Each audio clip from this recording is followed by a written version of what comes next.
in nature enjoys the modes born of nature. Attachment to the modes is a cause of births in good and evil wombs.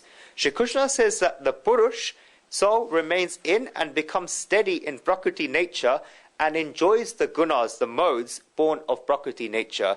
The Purush is living in Prakriti nature, and that is why he enjoys the gunas, the modes born of Prakriti nature.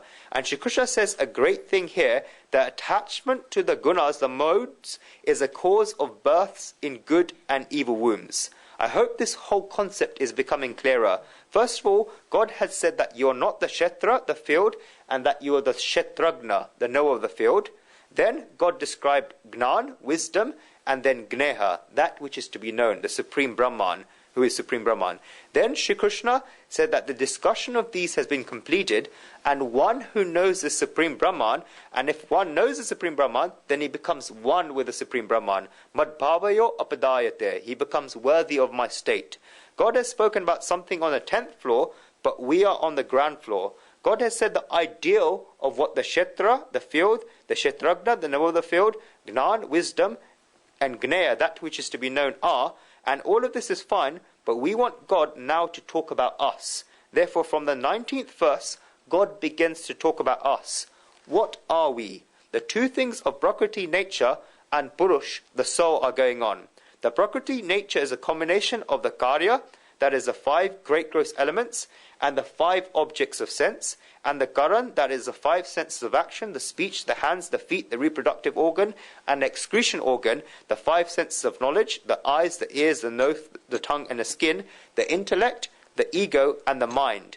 And the experiencer of pleasures and pains is Purush. In the last verse, Shri Krishna said that the Purush becomes involved and therefore experiences pleasures and pains. Secondly, what happens is that the Purush resides and becomes steady in Prakriti, nature. Or if I were to go a little deeper, then I would say that a person who does not make efforts to develop himself, such as a Purush enjoys the gunas, modes born of nature, one enjoys the gunas, modes until then, and the consequences of them also come. But what happens after that is that he forms an attachment with the collection of gunas, the modes. The Lord is going to describe the gunas of sattva, goodness, rajas, passion, and tamas, dullness, in the 14th chapter, and also with Prakriti, nature. Commentators say that Prakriti, nature, is the Maya illusion that God described in the 14th verse of the 7th chapter of the Gita. Devi Aisha Guna Mayi Mama Maya Duratya Mam Eva Ye Parapyante Mayan Etan Tarantite. This divine Maya of mine, consisting of the modes, is hard to overcome, but those who take refuge in me alone cross beyond it. We have seen this verse already when we studied chapter 7 of the Gita. This is Prakriti, nature. This is Maya illusion, which is divine. This divine Maya illusion is the Supreme Soul's, as Shri Krishna has said in verse 14 of chapter 7.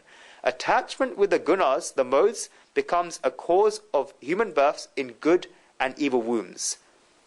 Therefore, whatever type of gunas, modes, one becomes attached with, such is the womb one attains, good or evil. This will be explained in the 14th chapter, and therefore I'm only giving a hint in this direction. We may have the question that God, you become completely separated from this. Prakriti nature is one, and we are the Purush, the soul. Prakriti nature does its works, and we get the effects of this. The gunas, modes that are born from Prakriti nature, have their effects on us, and the type of attachment we have had with the gunas, modes, leads to the type of bodies that we get.